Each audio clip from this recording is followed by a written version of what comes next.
The Social Security Administration looks at whether you are capable of doing jobs, not whether you would be hired.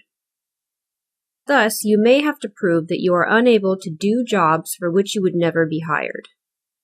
In some cases, the medical findings about your condition alone will cause the judge to find you disabled. In other cases, the majority, we usually have to prove two items. 1. Your medical impairments prevent you from performing any significant job you've done in the past 15 years. 2. There are not many other jobs you are capable of doing considering your age, education, and work experience.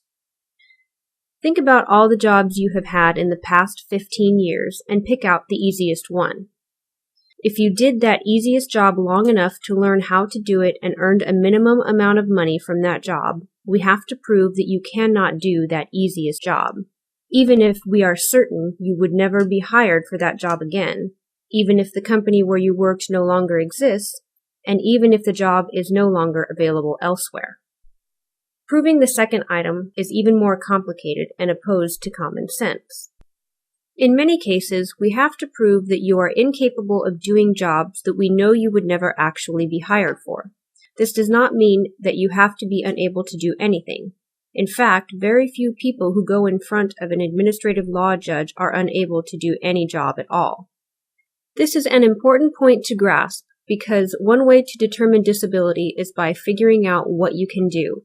Then we can determine whether or not jobs within your capacity exist in significant numbers in the economy, considering your age, education, and work experience.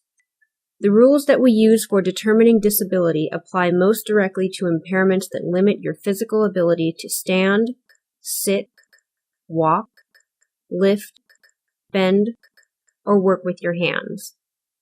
If you are unable to do certain kinds of manual labor, whether because of a back problem, heart condition, breathing problem, or some other medical condition, your lawyer will be able to look at the rules and figure out what you need to prove to win your case.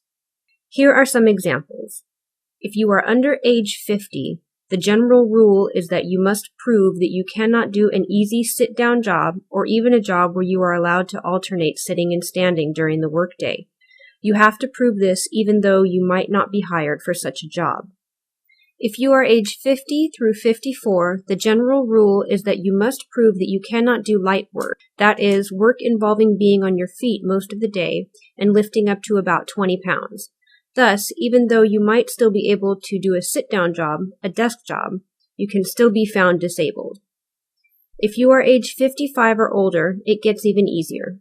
The general rule is that you must prove that you cannot do medium work, that is, work involving being on your feet for most of the day, frequently lifting 25 pounds, occasionally up to 50 pounds.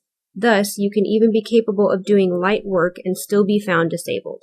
These issues can get complicated when you had jobs in the past where you learned a lot of skills. The judge will want to know about your work skills, and you must be able to explain them to the judge. How do we go about proving all of this? We do it at the hearing through your answers to questions from the judge and your lawyer.